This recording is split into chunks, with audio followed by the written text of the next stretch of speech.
You have found the Lines Injury Podcast for NFL Super Wildcard Weekend. Not just Wildcard Weekend, Super Wildcard Weekend, because we when have did 6 it become games now. super? Is it The NFL said so, Will. So now it's Super Wildcard Weekend because they say so. The Shield mandates. I always get a little bit twitchy because you remember when we couldn't say Super Bowl and we had to try to say big game, and then they trademarked that too. So anytime they started saying Super Bowl, I was like, should we say big Wildcard Weekend instead, so the NFL doesn't get mad? You can't show more than X amount of things, but I don't know if it's going to be super. These look like some good games, Steven. I know. Well, with the exception of what made it super, with the extra game with the 2-7 matchups, but we digress. We'll get into that. In this show, we are going to discuss the biggest injuries, the most impactful injuries affecting these games and the betting markets, from the 2-7 games, the 3-6 and the 4-5s, Saturday games, Sunday games. We have a Monday night Super Wildcard Weekend game that we'll discuss as well between the Cowboys and the Tampa Bay Buccaneers. My name is Steven Andress. As always, we are joined on this show by Will Carroll, more than 20 years experience diagnosing, analyzing injuries. He's pulling the book, as he always does, as he should. He is the author of The Science of Football, available everywhere books are sold now. Check that out. Will, once again, another tough week of injuries, despite the fact that we have made it to the playoffs. And I will get on my high horse on Brandon Staley in just a minute here. But the biggest headline, obviously, are the quarterbacks here. And just unfortunate that we have some playoff teams that won't be at full strength at the most important position. Exactly. We've had this all season long. I saw a stat that there were something like 67 quarterbacks used. And I thought, it feels like we've seen more third quarterbacks this year than ever before, and now we're going to see not one, not two, but maybe 3 third-string quarterbacks starting a Super Wild Card Weekend game. That to me is crazy and tells us, we always used to make fun of backup quarterbacks here in Indianapolis for years. It was Jim Sorgi. We're like, this is the greatest job ever. You don't have to do anything. You run the scout team during the week. So now I think this is getting more serious. I think it's not just backup quarterbacks that they're taking more seriously. I think we're going to have to see third quarterbacks. I was talking with Doug Farrar from USA Today a couple weeks ago, and he was saying he thought there were going to be more hybrid guys, more package guys like a Taysom Hill, these athletic quarterbacks that kind of do a lot of things, as we're seeing hybrid running backs and hybrid wide receivers. Now we're going to get hybrid quarterbacks that are somewhere between a quarterback and a running back. I think he's right. I think you're going to have to go 3 deep because we just can't seem to keep people healthy except Tom Brady. It's a tough spot for sure. So, but on the good news front, the first game we have this weekend between the San Francisco 49ers and the Seattle Seahawks, relatively clean injury reports on both sides here. There's a lot of weather to worry about in this one, but if we look at the injury reports, a lot of the big names we were concerned about coming into the postseason look like they're healthy. And I know the one name we talked about in particular in recent weeks was Tyler Lockett, a receiver who had a finger injury and surgery, and 4 catches and a touchdown in the final week of the regular season. It seems like that looks okay, as well as the rest of the injury situation for both of these teams. Yeah, exactly. I mean, we can forget that Lance and Garoppolo are out, that Brock Purdy is a third-string quarterback. We're sort of used to seeing him now, and he's been good. I think this is pretty key for San Francisco, who's been banged up all season long. Christian McCaffrey is relatively healthy. Deebo Samuel is relatively healthy. George Kittle is relatively healthy. And as much of a hit as the 49ers medical staff and sports performance staff have taken all year long, their full season stats aren't going to look great. But, if they make a run in the playoffs, they'll take it. So if you get healthy at the right time, it can count. And if apparently you have the good third-string quarterback, that helps too. So not much reason to go into this game, to be honest with you. We can move on to more important things here across the slate. The Niners are 9.5-point favorites. To get more of a breakdown on this game, you can check out the Megapod on our YouTube page this weekend. Matt Brown, Adam Candy, and myself went in depth on all 6 of these games in terms of betting markets. But on this show, we're going to focus on the injuries. So let's look at Saturday night between the Los Angeles Chargers and the Jacksonville Jaguars. And NFL and gambling Twitter alike has had their fun, poking fun and ripping their hair out with Brandon Staley playing his starters last week in Week 18. And sure enough, one of his more, I hate to use the word injury prone, but a guy who has battled injuries, got hurt again, and they're going to be without one of their biggest weapons in Mike Williams here. Honestly, stupidity in my mind that this even happened. Yes and no. There's the whole rest versus rust thing. This is one where it's unusual. The fact that they found the small fracture in the process, it's unfortunate, but this isn't something that he'd ever had before. You don't expect this. People that have had this have played through it. There was somebody earlier this season that had it and played through it. Was it a quarterback? I'm blanking on who it was. I want to say Jameis Winston or something. Yeah, that sounds right. I remember, several years ago, Cam Newton played through a similar injury. He was in a car wreck. His truck got rear-ended. He had a couple of these small fractures, was able to play through it, didn't have any problem. So it's just unfortunate for Williams. There's a lot of coaches that say, you want to buy the rest. There's a lot that say their guys get rusty. This is just unfortunate and bad luck. I won't stab Staley too much for it, but it is unfortunate. It puts the Chargers in a tough situation. Well, we know he's out. So we should probably just focus on some of the guys that may be playing through some stuff, not at 100%. Joey Bosa is the one I want to ask you about. A little nicked up. Obviously, he's been back the past 2 weeks. How concerned are you? He wasn't really on the injury report this week, so he seems like he's fine. He's going to play, but after missing most of the season, what are you thinking about this situation? Yeah, well, first, let's make sure we're all reminded that the fact that he's not on the injury report does not mean he's healthy. It means he's going to play. Flat out, he is going to play. There's no question in their mind that he is going to play. But is he healthy? No, absolutely not. Earlier this season, he tore his groin, his adductor muscle, completely off the bone. This wasn't your typical muscle strain where the muscle itself kind of has a tear within the fiber. This came off the bone. I always hate doing this because somebody might be eating, but you ever take the flat of a chicken wing and you pop it open so you can get all the meat? Yeah. That's what happened, basically. It's very similar. That little tendon that you pop is what popped. So think about, tacking that back in and putting that chicken wing back together. That's what the doctors did for Bosa. So it's one of those situations where, is this 100%? It's sore, but they think this soreness is a plain old muscle strain because he hasn't been on that leg quite a bit.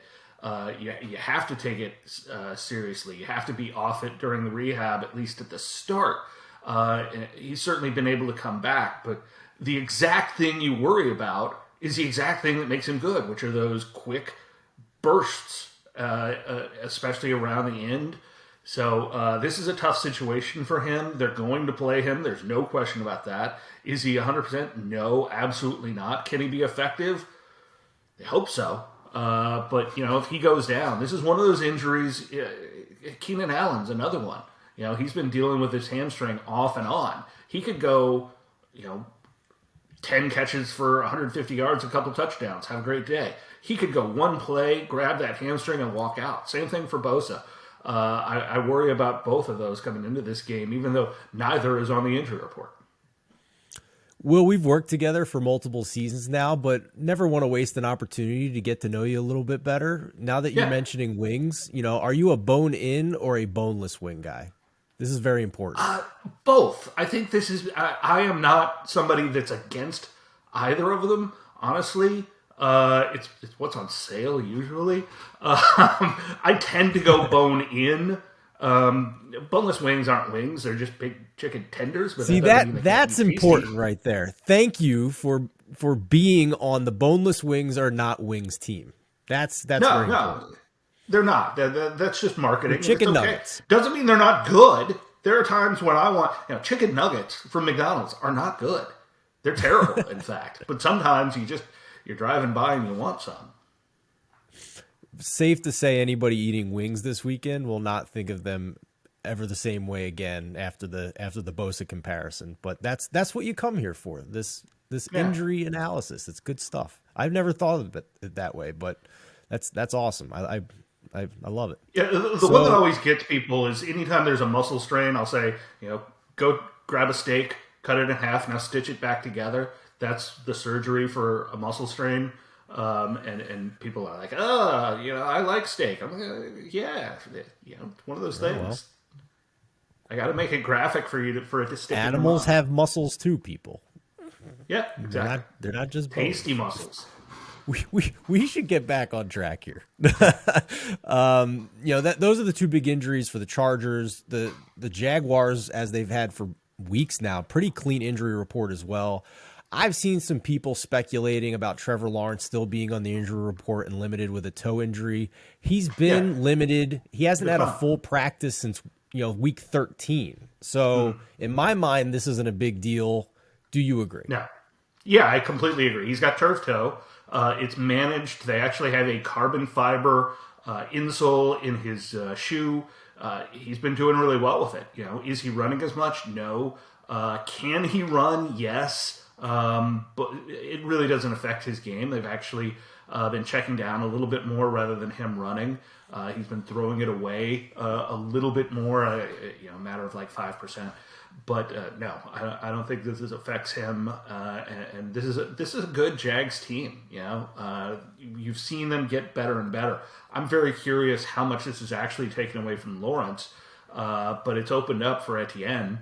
And this is a Jags team that, if nothing else, it's really showing the value of coaching. It's one of those things that's kind of intangible and unquantifiable. How good is a coach? How good is an offensive coordinator? I think we've learned the difference between a real NFL coach and Urban Meyer. Next game is Sunday, 1 o'clock Eastern time between the Dolphins and the Buffalo Bills. Also don't want to spend a ton of time on this because it's a game with a 13.5 point spread. I think we'd all be shocked if the Dolphins were competitive in this game with where they're at with their quarterback situation. Obviously, Tua's out with the concussions.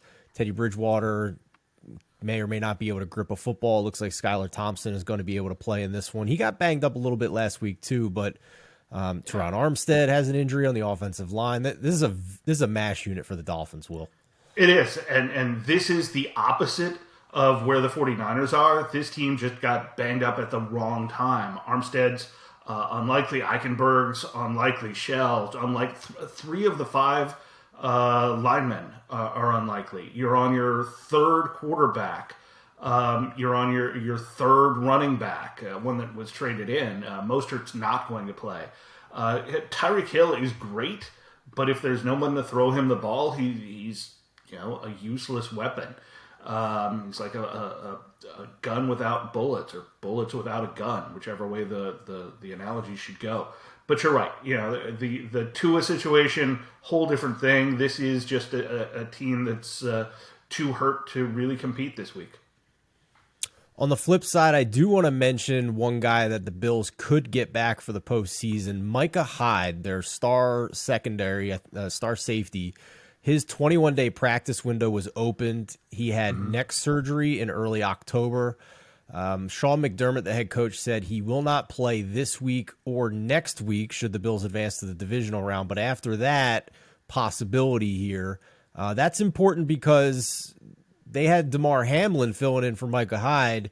So they're down to a third stringer in the secondary. If Micah Hyde can get back here for a potential AFC Championship game or Super Bowl, that'd be big for them. Yeah, I think so. I'm curious about this because he did have a fairly extensive surgery back in October that they gave a 6 to 9 month window for. So he is very early on his side. So my question is, was it a less involved surgery, something like a microdiscectomy? We don't know. It's a great surgeon that did it in the Watkins. I just don't know what the difference is here. But obviously, if he's been cleared, if he's back practicing, that's positive, and certainly a huge positive for them Not to be down 3 and 4 on their depth chart. You have to remember as well that Buffalo's been playing more nickel than base, which is not unusual anymore. But when you've got cornerbacks, they've been having to play backup safeties down in the slot when they're going to the dime packages, when they're going 6, even 7 defensive backs, which they've done at times with that crazy mixed up defense. It's almost impossible to read. This is going to make a big difference if he's back and in any sort of playing shape. The afternoon game on Sunday is the New York Giants at the Minnesota Vikings. This one opened up Vikings -2.5 and very quickly last Sunday night moved to 3 and has been a rock at 3 all week. Has not moved whatsoever. Usually that tells you it's a pretty good line because you're getting good, sharp money, equal action on both sides here. So not much interest for me in betting this game, but the one thing I was very curious to watch all week was what's going on with the Vikings offensive line because they got their left tackle back, Darrisaw. He's been playing for a few weeks now after missing some time. That looks okay. They lost their right tackle. He's gone. And then Garrett Bradbury was the big question mark this week with a back injury. Limited practice on Wednesday, but full participant on Thursday and Friday. That would have been a huge loss for them to have both tackles, or at least the right tackle and their starting center out because they would have been down to their third string center. What can you tell us about Garrett Bradbury, the center for the Vikings, and if you have any concerns there at this point? I do have concerns. Anytime you see a back injury, you worry that it's going to come back. You can get out there, you can feel good, you can be loosened up, and you make one wrong move. I mean, people our age know you get up one morning and you slept wrong and your back does something. You lift your child. Will, I went for a jog one day, and I, less than halfway through my normal jog, I must have taken a bad step, and I couldn't even stand up straight. So I can't imagine playing offensive line if something like that were to happen. Exactly. And think about the moves that you have to make. You have to be down, especially for a center who has to be down. He has to arch. You have to make the exchange. You have to move around. You have to be looking. Just try this at home. Just get down into a stance and start looking around and feel what your lower back does. That's not to mention what it's going to do when you get upright. A guy's going to look early on in the game. He's going to go upright. Somebody's going to pop him on the shoulders and try to push him back and see whether his core is going to hold, whether his back is going to seize up. And, they'll probably do it once, maybe twice. And we'll see how he does. The problem with backs is even when you fix them, usually you don't know the root cause. With Bradbury, they've at least been dealing with this for a number of weeks. They've got a handle on it. They know what works and what doesn't. But in game, it's impossible to manage. So again, this is a situation where if he comes out mid-game, that throws off the timing, that throws off the line. The line's already a whole bunch of new personnel. So, yeah, I don't like this one at all. On the Giants side, I think it's a little bit interesting in that they've had receiver problems all year long. Tony was hurt, and then they traded him away, and he's been better for the Chiefs. That might tell you something. They've gotten used to it. So injuries that happen, there's a shape to the season. If you lost a guy early in the season, by the time we get here, you've forgotten him. He's a guy you don't even remember. So I think we have to look at those a little bit differently. For Bradbury, man, you just can't count on him being there for play to play because he hasn't been for the last 6 weeks. The Giants don't have a single player on the injury report at the end of the week. They had the opportunity to basically rest key guys week 18 against the Eagles, and now heading into the wild card game, not even a single player listed as questionable on the injury report. Most notably, Adoree Jackson coming back at cornerback, their top corner coming back from a knee injury. They lost by 3 to the Vikings a couple of weeks ago without Jackson. Justin Jefferson went off for double-digit catches, monster yards, and a touchdown. So that may or may not limit Justin Jefferson. He's still an amazing player, but it certainly doesn't hurt. And then what I'm looking for, Will, I have no interest in betting this game pre-flop, but if Bradbury were to go out at center, if he weren't able to complete this game at any point, then I'm interested in getting involved with the Giants because now the Giants front with Leonard Williams back from injury, Azeez Ojulari also in there. Thibodeau has been a force at times down the stretch here when he's locked in and focused. So this is a sneaky good pass rush for the Giants that generates pressure at one of the top 5 rates in the league. Yeah, I'm not even sure it's sneaky good. I think it's just good. I think people maybe haven't paid attention to it. I think when you take a look at the Giants, you see a lot of names, Sterling Shepard, a couple linemen that are on IR, guys that are out for the season. And again, you've forgotten about them. And this team has come back. This has been a better team in the second half. They've kind of figured themselves out. Daniel Jones has been very, very solid as he tries to solidify his quarterback position there. There was a lot of speculation about they would be moving on from him. I don't think that's going to be the case now. But I think you're exactly right. Bradbury's the guy. If he goes out, that is problematic. We saw with the Packers a couple weeks ago, if you shut down Jefferson, Cousins doesn't look quite as good. And if he doesn't have the time, he's going to look even worse. So, this is one where if you're in a state with in-game betting, I would keep that phone nearby. 100%. I agree with you. The other note I'll just say about Kirk Cousins is that he has the number 1 passer rating. The number 1 completion percentage versus zone defense and the number 18 completion percentage against man defense. And the Giants play a ton of man. I haven't checked from the past couple of weeks, but for most of the season, they've led the league in man coverage with all the blitzing that they do and getting pressure. So if they lose their center on top of already losing their right tackle, they might be in trouble. The Vikings. I think they might be in trouble anyway. I don't love the way this matchup sets, and I think the Giants are just playing better right now. Yep. Can't say I disagree with you. It would be Giants or pass for me if I'm going to bet it before the game starts. Sunday Night Football. Cincinnati Bengals hosting the Baltimore Ravens. This line's been all over the place because initially there was a report that Lamar Jackson was going to play. That was at 6.5. Then it was clear he was not going to play. He sends out a tweet. Goes all the way up to 9.5. Tyler Huntley looks like he has a chance to play here. Now there's been some buyback on the Ravens, and we're back down to 8.5. So I think great teaser spot here. I already sent it out on our Discord channel. Go to thelines.com, top right corner, hit the Discord button. You can get free bet notifications anytime anybody on our staff locks in a bet.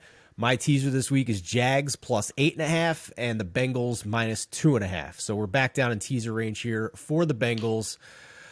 The Ravens have quarterback issues, my friend. How healthy is Tyler Huntley going to be able to be in this game? He had a full practice on Friday, so that's encouraging, but even when he's been healthy, he hasn't been very good this year. Yeah, exactly. His problem is he's not as good a passer.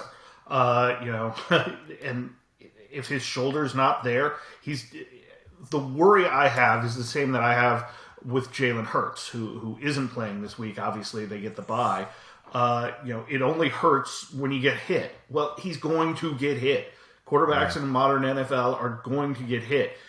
Is it just pain, or is it going to throw off his mechanics? If it throws off his mechanics and timing, then that really throws it off. He doesn't have any sort of great wide receivers. He's got Mark Andrews, who's been battered this year.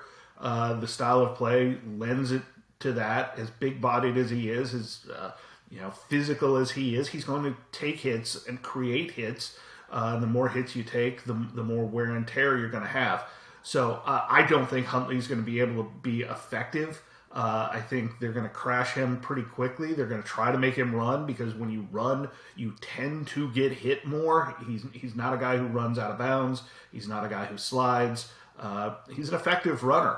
But with that shoulder, I think we're going to see the running create more opportunity to make the passing even less effective than it already is. The Bengals already showed they're a better team. I realized it wasn't everybody last week. The other one I've been watching is J.K. Dobbins. When he came back from the cleanup procedure, that first game back, he went for like 120 yards, but he was hobbling. It's still there. That knee does not look 100%. Now, I don't think they're worried that he's going to have more problems. I don't know why the gait is off as much as it is, but he hasn't been as good. That first week he had like 100, the next week, but he's just gotten worse every week. So I wonder if there's something going on in the knee again. The ACL injuries are pretty common, and we've had over 50 of them this year in the NFL, but they're not all clean. You don't come back perfectly, even though it's relatively rote at this point that we say, okay, see you in 6 months.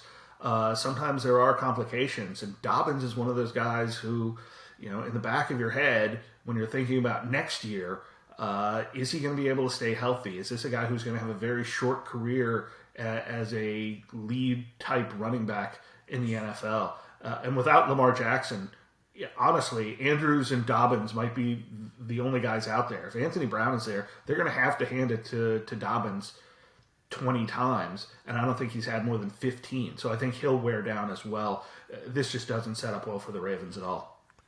Yeah, you mentioned Mark Andrews in your column as well. Are you equally as concerned about him as you are with J.K. Dobbins? Less. I'm more worried about him as just wearing down. Yeah. He's gotten to this point in the season. He was out last week, so they hope the rest gets him back. He's been practicing. There's not a de facto injury, but he's had knee inflammation, so you wonder whether he's going to need a quick cleanup at the end of the season. He's had a shoulder injury. He's had some lower back problems, which he just takes so many hits. You can't do that and survive in the modern NFL because they just hit too hard. I don't think people realize just how hard these guys get hit. Especially with as little padding as some of them wear. If you get hit in the lower back, if you get hit in the ribs, if you get hit in the shoulder where there's really nothing, it's really problematic. We have to mention Alex Kappa, the right guard for the Cincinnati Bengals on the flip side here. I'm of the opinion that it's not going to burn the Bengals this week, and we can have a discussion about it next week if they play the Buffalo Bills, which is probably the most likely situation. But now Alex Kappa's out. Some of the local beat reporters and even team talk show hosts in Cincinnati have said that they'd be surprised if Kappa returns in the postseason, that the injury is significant. And add that to already losing Lyle Collins, their right tackle for the season as well. Now the Bengals are back into the offensive line situation on the right side that they had last postseason. Granted, they got to the Super Bowl, but they were also the first team in NFL history to reach the Super Bowl despite losing yards per play in 3 playoff games. So, not ideal for them. No, with Cap, I've heard rumblings that it's a high ankle, that he's going to be out for a while. You mentioned Collins. Yeah, this worries me, especially as much as Burrows gets hit. I don't think it'll be enough this week. This is going to be a very low-scoring game. I haven't seen the latest under. It was a fairly low under, and they scored 43 last week. I don't think it's going to be that. If it was right at, I want to say 40 and a half. Get it 40 and even that felt here. It felt reasonable to me. If this game came out and was 13-10 or was a whole lot of Justin Tucker versus McPherson, then it'd be pretty good. I can see this game being a whole bunch of field goals, and I just think Burrow's going to be the difference. But I'm not sure that they're going to be able to put up much points either. Most of the books have this at 40.5 now for the Ravens and the Bengals. And I'm just double checking one other book here. I think our feed just might need updating here because I'm seeing a 2.5 point difference with what's there. So I'll let you know about that in just a second. But the other thing I just wanted to mention about Burrow losing 2/5 of his offensive line is that Matt Brown made this point on the Megapod. I tend to agree with him. If he can play well against this Ravens defense that is fully healthy, that has been a top 10 defense over the second half of the year, I would be encouraged by that against the next 2 defenses in the Buffalo Bills and the Kansas City Chiefs. And part of the reason is because only Tom Brady gets rid of the ball faster than Joe Burrow. If you go look at the NFL Next Gen stats, the time to throw is Tom Brady 2.45 seconds, Joe Burrow second at 2.55 seconds. And with that, Burrow is still completing his passes at 68.3%. the second best mark in the NFL. So he and the scheme have figured out how to combat this, even going back to last year. So that's an interesting situation. And the feed does need updating, by the way. It is 40.5 across the board here on the Bengals and the Ravens. So do you agree with that? If he gets the ball out fine and looks good here, I'd be even more encouraged against what's supposed to be tougher matchups ahead, but maybe not tougher defenses. Yeah, I think that's exactly the case. What I worry about, what we've seen with both Burrow over the course of his career and with Tom Brady this year, the lines stink. So they're having to get the ball out. So we're seeing quicker times. Brady has always been that because he's not going to run.